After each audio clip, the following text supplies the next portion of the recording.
दोस्तों हम फिर से लेकर आ चुके हैं आप लोगों के लिए शाम की सभी ताजा और बड़ी खबरें। फटाफट अंदाज में एक एक कर बताएंगे आपको आज देश और दुनिया से क्या बड़ी खबरें निकलकर सामने आ रही हैं। लेकिन उससे पहले दोस्तों एक नजर डालेंगे सुर्खियों पर। प्रधानमंत्री नरेंद्र मोदी के ऊपर गरजे राहुल गांधी, बोले बीजेपी भाई से लड़वाती है, देश में नफरत फैलाती है। वहीं पर अगली बड़ी खबर में हम आपको बताएंगे दोस्तों शिवसेना का बड़ा दाव, बोले फिलहाल जल्द ही गिर जाएगी बीजेपी की सरकार जी, कांग्रेस ने भी बोला हल्ला। वहीं पर अगली बड़ी खबर में हम आपको बताएंगे दोस्तों मौलाना मदनी बोले हमारे बच्चे सिर्फ तिलावत करते हैं, पढ़ाई करते हैं, दंगे नहीं फैलाते, नहीं चाहिए सरकार से कोई भी मदद। वहीं पर अगली बड़ी खबर में हम आपको बताएंगे दोस्तों केसीआर का भाजपाइयों पर बड़ा हमला, बोले अगर हैदराबाद में घुसे तो इनको खदेड़ खदेड़ के भगाओ, सरकार गिराने की कर रहे थे कोशिश। वहीं पर डीजीपी से मांग रहा हूं 1 महीने से मिलने का समय, लेकिन डीजीपी नहीं दे रहा। अगर 1 हफ्ते में नहीं मिला, डीजीपी ने बात नहीं सुनी तो छोड़ दूंगा देश, सिद्धू मूसेवाला के पिताजी ने बोली बड़ी बात। वहीं पर अगली बड़ी खबर में हम आपको बताएंगे प्रशांत किशोर ने बीजेपी और आरएसएस को बताया कॉफी के ऊपर का झाग। वहीं पर अगली बड़ी खबर में हम आपको बताएंगे दोस्तों हिमाचल में बीजेपी बौखलाई, जी हां भारतीय जनता पार्टी ने पार्टी छोड़े हुए नेताओं के ऊपर करेगी कार्रवाई, इसके बारे में भी आपको बताएंगे। वहीं पर प्रीति गांधी की हर जगह हो रही है आलोचना, आज 2 दिन बाद भी नहीं ठंडा हो रहा राहुल गांधी का मामला। एक बार फिर से दोस्तों बीजेपी ने खुद ही अपनी भद्द पिटवा ली और नरेंद्र मोदी का नाम भी डुबवा दिया है।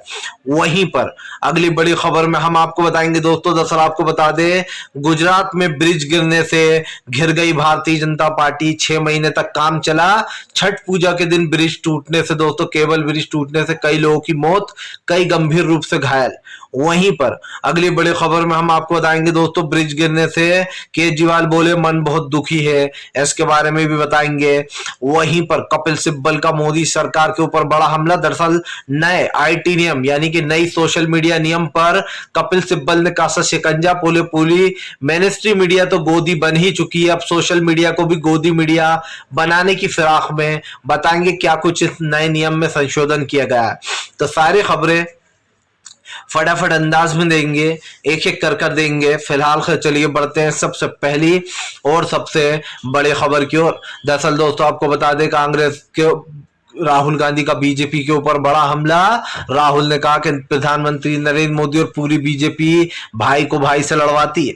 दरअसल आपको बता दें राहुल गांधी ने प्रधानमंत्री नरेंद्र मोदी को घेरते हुए कहा कि बीजेपी सिर्फ भाई से लड़वाती है, देश में स्वभाव बिगाड़ती है और दंगे भड़काती है। राहुल ने कहा कि देश का माहौल बिगाड़ने पर तुली है बीजेपी, देश में लगातार इस तरीके का माहौल बनाया जा रहा है जिससे देश में अशांति फैले।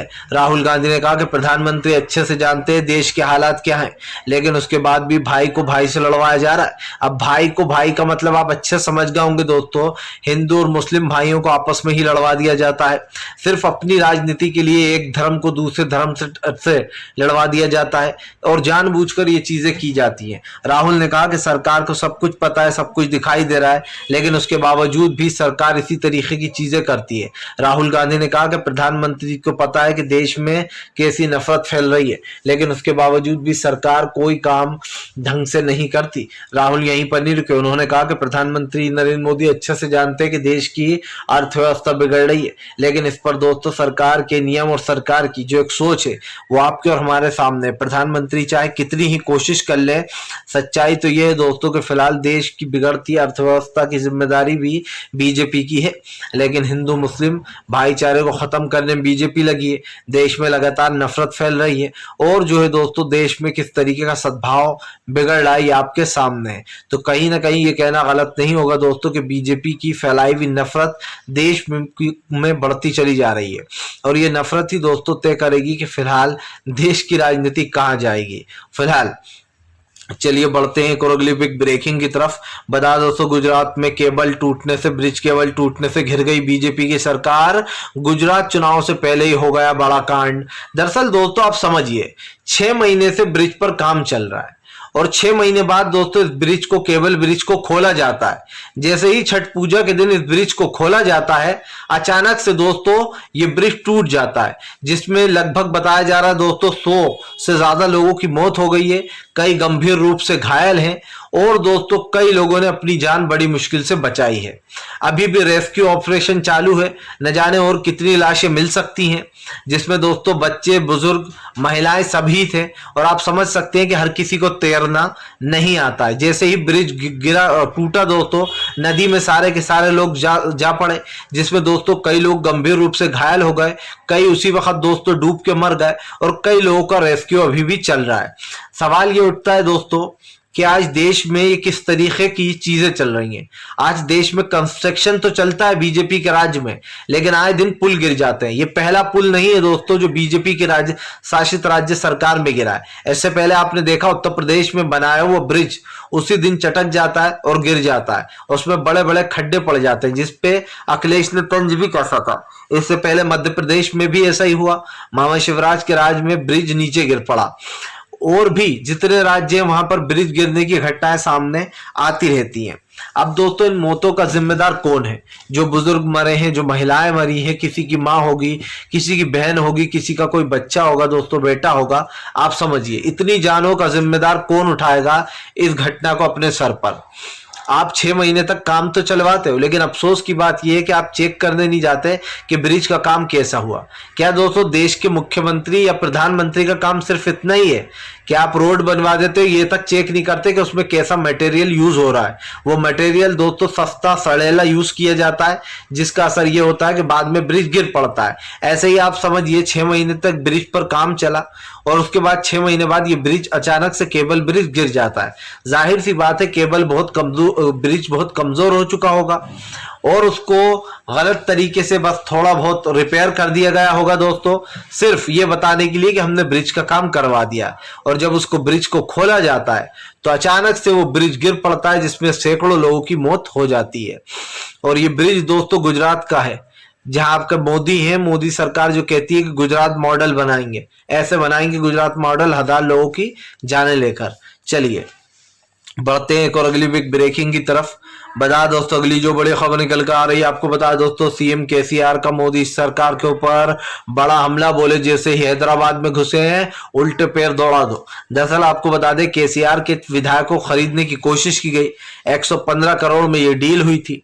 डील लीक होने के बाद सीएम केसीआर जमकर प्रधानमंत्री नरेंद्र मोदी और बीजेपी के ऊपर गरजे। सीएम केसीआर ने बीजेपी के ऊपर भड़ास निकालते हुए कहा कि फिलहाल हैदराबाद में बीजेपी आए तो इनको घुसने ना दिया जाए, ये लगातार सरकार गिराने की कोशिश कर रहा है।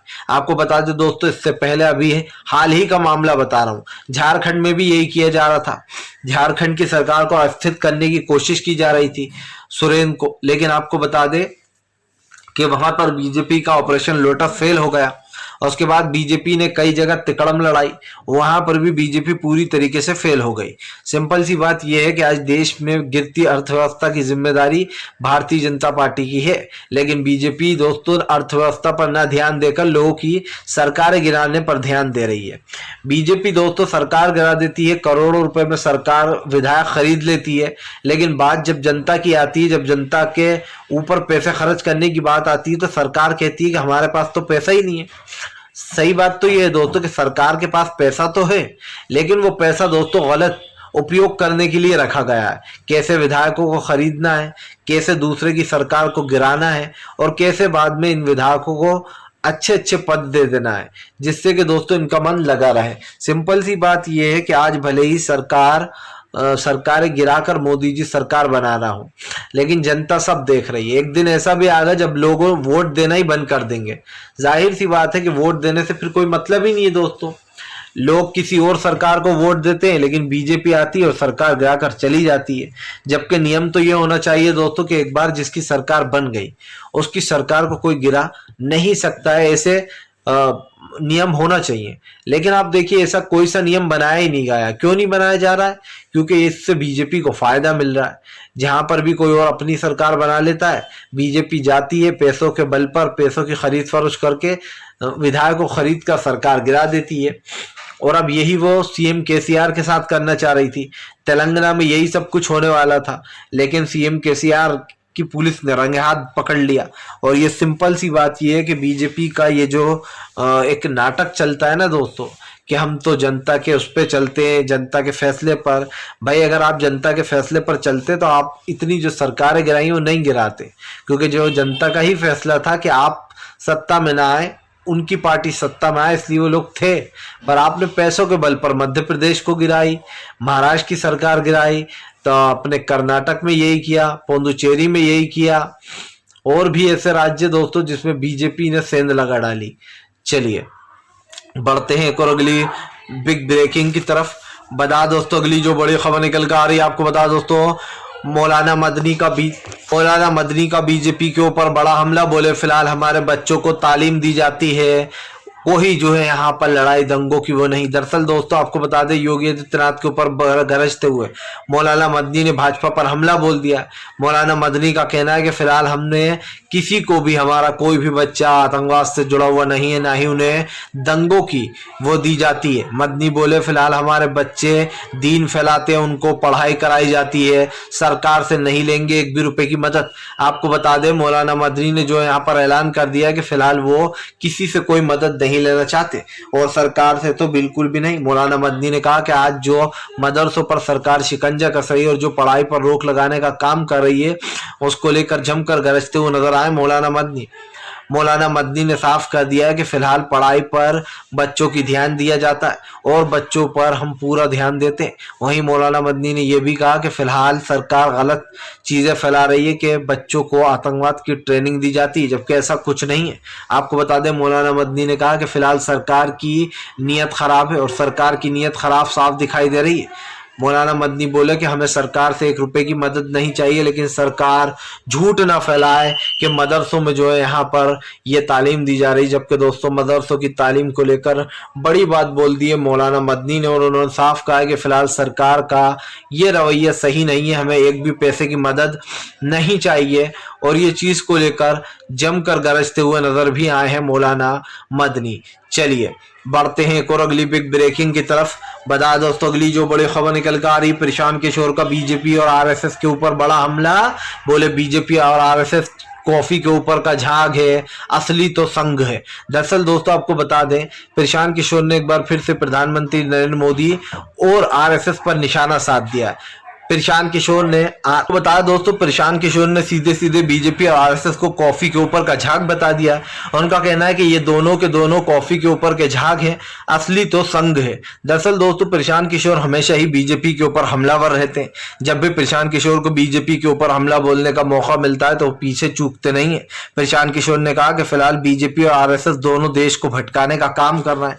ये दोनों सिर्फ ये बताने की कोशिश करते हैं कि देश में सब कुछ ठीक चल रहा है और हिंदुत्व को बढ़ावा देते हैं। लेकिन आपको बता दें प्रशांत किशोर ने कहा कि इनका हिंदुत्व वाला दिखावा झूठा है, ये लोग सिर्फ कॉफी के ऊपर का झाग हैं, असली तो संघ है जो कि सच में हिंदुत्व की रक्षा करता है। आपको बताते चले दोस्तों हमेशा आरएसएस और बीजेपी के ऊपर आरोप भी लगते रहे कि ये लोग सिर्फ अपनी राजनीति के लिए हिंदुत्व का यूज करते हैं। आप देखिए दोस्तों कहीं पर भी इलेक्शंस आते हैं, बाईपोल आते हैं, तो जानबूझकर सरकार इस तरीके की चीजें करती है और ऐसे में लोगों को ये बताने की कोशिश की जाती है कि हिंदुत्व खतरे में। जबकि दोस्तों सरकारें इस वक्त क्या कर रही हैं, सबके सामने है। कहीं ना कहीं प्रधानमंत्री नरेंद्र मोदी हो या फिर दोस्तों आरएसएस के वो दिग्गज नेता जो बड़ी बड़ी बातें तो करते हैं भाईचारे की, लेकिन दोस्तों भाईचारे को खत्म करने में कोई कसर नहीं छोड़ते। हमने पहले भी आपसे कहा, फिर कहेंगे दोस्तों कि देश की बिगड़ती अर्थव्यवस्था और देश की दोस्तों बिगड़ती जितना भी स्वाद है उसकी जिम्मेदार बीजेपी है। लेकिन आप देख लीजिए प्रशांत किशोर की जो बात है उसमें भी दम है कि ये लोग सिर्फ वाकई में दोस्तों कॉफी के ऊपर का झाग ही है, असली सच में संघ है, जिसको सच में जो साधु संत होते हैं उनको सच में हिंदुत्व की चिंता सच्ची में है, लेकिन ये लोग सिर्फ राजनीति करते हैं। चलिए बढ़ते हैं एक और अगली बिग ब्रेकिंग की तरफ। बता दोस्तों अगली जो बड़ी खबर निकल कर आ रही है, आपको बता दोस्तों प्रीति गांधी वाला मामला नहीं थम रहा, राहुल गांधी के चरित्र पर, और सबसे बड़ी बात ये दोस्तों कि जो एक्ट्रेस है उनके चरित्र पर एक तरीके से दाग लगाना भारी पड़ गया है। आपको बताते चले दोस्तों राहुल गांधी के साथ जो हाथ पकड़कर चल रही थी वो एक एक्टर है, ये मैंने आपको बता ही दिया था, पूनम कौर। लेकिन उन पूनम कौर को लेकर दोस्तों प्रीति गांधी ने जो भद्र टिप्पणियां की थी, और आपको बता दूं ये प्रीति गांधी का पहला भद्र कमेंट नहीं है। इससे पहले भी प्रीति गांधी इसी तरीके की चीजें कर चुकी हैं, इससे पहले भी वो सुर्खियों में आ चुकी हैं और ये प्रधानमंत्री नरेंद्र मोदी के अंधभक्त भी हैं। सबसे बड़ी बात ये है दोस्तों कि प्रीति गांधी जिस तरीके की टिप्पणी की है कि अपने दादा के नक्शे कदम पर चल रहे हो, सिर्फ एक लड़की का हाथ पकड़ लेने से दोस्तों, राहुल गांधी तो इस यात्रा में दोस्तों बच्चों का हाथ पकड़ कर चल रहे हैं, बुजुर्गों का हाथ पकड़ कर चल रहे हैं, गले लगा रहे हैं, सबका ही हाथ पकड़ कर चल रहे हैं। लेकिन दोस्तों जैसे ही किसी महिला के साथ राहुल गांधी को देखा गया तो बीजेपी की जो प्रीति गांधी है दोस्तों, उन्होंने भद्र टिप्पणियां करना शुरू कर दिया कि अपने दादा के नक्शे कदम पर चल रहा हो। तो मैं पूछना चाहता हूं दोस्तों प्रीति गांधी से कि आपके जो प्रधानमंत्री नरेंद्र मोदी हैं महाशय, जो लाल किले से खड़े होकर ये कहते हैं कि महिलाओं, हमारी पार्टी महिलाओं का सम्मान करती है, हम लोग बहुत इज्जत करते हैं, तो दोस्तों यही है क्या वो महिलाओं की इज्जत? जो एक महिला को अगर किसी के साथ हाथ पकड़े हुए भारत जोड़ो यात्रा में देख लिया तो इस तरीके की भद्र टिप्पणियां करने लगो। और मजे की बात पता है क्या दोस्तों, कि छीछालेद उल्टी बीजेपी की हो गई। ये दोस्तों 10वीं या 7वीं बार है जब बीजेपी का छोड़ा हुआ तीर, जो कांग्रेस के ऊपर छोड़ा हुआ तीर था, वो इनके ही पिछवाड़े में जाकर लग गया है। जी हाँ, और क्यों लग गया है दोस्तों? कि लोग अब इन पर नालत मलामत भेज रहे हैं। बड़े से बड़े बीजेपी का नेता हो या फिर दोस्तों कांग्रेस नेता, हर कोई जो है प्रीति गांधी को नालत मलामत भेज रहा है, मोदी जी के भाषणों की याद दिला रहा है कि आपके माननीय प्रधानमंत्री तो कहते हैं कि हम महिलाओं का सम्मान करते हैं। खुद दोस्तों आपको बता दें, पूनम कौर ने भी एक कमेंट किया और कहा कि मैं गिरने वाली थी इसलिए सर ने मेरा हाथ पकड़ लिया। जाहिर सी बात है दोस्तों कि पूनम कौर हो एक एक्टर रह चुकी हैं और वो उन्हें पता चला कि राहुल गांधी की यात्रा तेलंगाना में उस जगह से निकल रही है, तो वो अचानक से आ गई। राहुल गांधी भी देखकर हैरान हो गए और उसके बाद पूनम भी राहुल की भारत जोड़ो यात्रा में शामिल हुई। बहुत सारे ऐसे लोग हैं दोस्तों जो इस भारत जोड़ो यात्रा में शामिल हो रहे हैं, लेकिन सिर्फ एक महिला को देखकर बीजेपी की गंदी सोच बाहर आ जाती है। ये लोग सोचते हैं कि राहुल की छवि बिगाड़े, क्योंकि पहले भी मेन स्ट्रीम मीडिया में मोदी जी ने करोड़ों रुपए बर्बाद कर दिए राहुल को पप्पू बनाने में। लेकिन अफसोस की बात यह कि राहुल गांधी अब प्रधानमंत्री पर भारी पड़ रहा है, उनकी पॉपुलैरिटी भारी पड़ रही है, इसलिए बीजेपी के सारे नेता और महिला नेत्री बौखला चुकी हैं कि अब राहुल गांधी को कैसे रोका जाए। तो ऐसे ही कमेंट करे जा रही हैं, लेकिन हो उल्टा रहा है कि उल्टी इनकी छीछलेद हो रही है। कल से प्रीति गांधी परेशान हो चुकी होगी दोस्तों, क्योंकि उसके ट्विटर पर, फेसबुक पर और इंस्टाग्राम पर ऐसे भद्दे भद्दे कमेंट आ रहे हैं कि आप भी पढ़कर हैरान हो जाएंगे। चलिए बढ़ते हैं एक और अगली बिग ब्रेकिंग की तरफ। बता दोस्तों अगली जो बड़ी खबर निकल कर आ रही है, आपको बता दोस्तों नए आईटी रूल पर भड़के कपिल सिब्बल, बीजेपी पर बोला जमकर हमला। दरअसल दोस्तों नए आईटी नियमों में काफी बड़ा बदलाव किया गया है। कपिल सिब्बल का कहना है कि पहले तो बीजेपी ने मेन स्ट्रीम मीडिया को गोदी मीडिया में तब्दील कर दिया और अब बीजेपी जो है वो सोशल मीडिया जो है, यानी कि पूरी जितनी भी आईटी है दोस्तों, उसको जानबूझकर अब गोदी मीडिया में तब्दील करने का काम कर रही है। कपिल सिब्बल ने कहा कि बीजेपी ने अपने आईटी नियमों के रूलों में काफी बदलाव किया है। कपिल सिब्बल ने कहा कि अब अगर कोई भी कुछ बोलता है गलत या कुछ करता है तो उसके ऊपर केस चलेगा। जी हाँ, आपको बता दें जैसे कि social media, Instagram, Facebook, Twitter, YouTube, इन सारे प्लेटफॉर्म पर दोस्तों अगर आप कोई शब्द बोलते हो या वो शब्द गलत होता है तो उस पर भी आप के ऊपर केस चलेगा। इस तरीके के नियम बनाए गए हैं, ऐसा कपिल सिब्बल का दावा है, जिसमें कपिल सिब्बल ने बीजेपी को घेरते हुए कहा कि फिलहाल बीजेपी से अपनी आलोचना बर्दाश्त नहीं होती जो उसने मेन स्ट्रीम मीडिया के साथ किया। जैसे कि उसने एक एक कर दोस्तों सारे न्यूज चैनलों को गोदी मीडिया में तब्दील कर दिया प्रधानमंत्री नरेंद्र मोदी ने, वैसे ही अब वो जो है दोस्तों आईटी सेल के, यानी कि दोस्तों सोशल मीडिया के सारे नियमों का उल्लंघन होगा और इसीलिए दोस्तों सोशल मीडिया के सारे नियमों को खत्म करने की बात चल रही है। आपको बता दें कपिल सिब्बल ने कहा कि ये सब कुछ सरकार जानबूझकर कर रही है क्योंकि वो सोशल मीडिया पर भी शिकंजा कसना चाहती है। लेकिन अफसोस की बात यह है दोस्तों कि शायद बीजेपी कितनी कोशिश कर ले, सोशल मीडिया एक ऐसा प्लेटफॉर्म है जहां पर इनकी नहीं चलेगी बल्कि जनता की ही चलेगी और ना ये किसी को सच बोलने से रोक पाएंगे और ना कोई डरने वाला है इनसे। फिलहाल वीडियो अच्छा लगे तो लाइक करें, चैनल पर पहली बार आए सब्सक्राइब करें ताकि आगे भी ऐसी वीडियोस आपको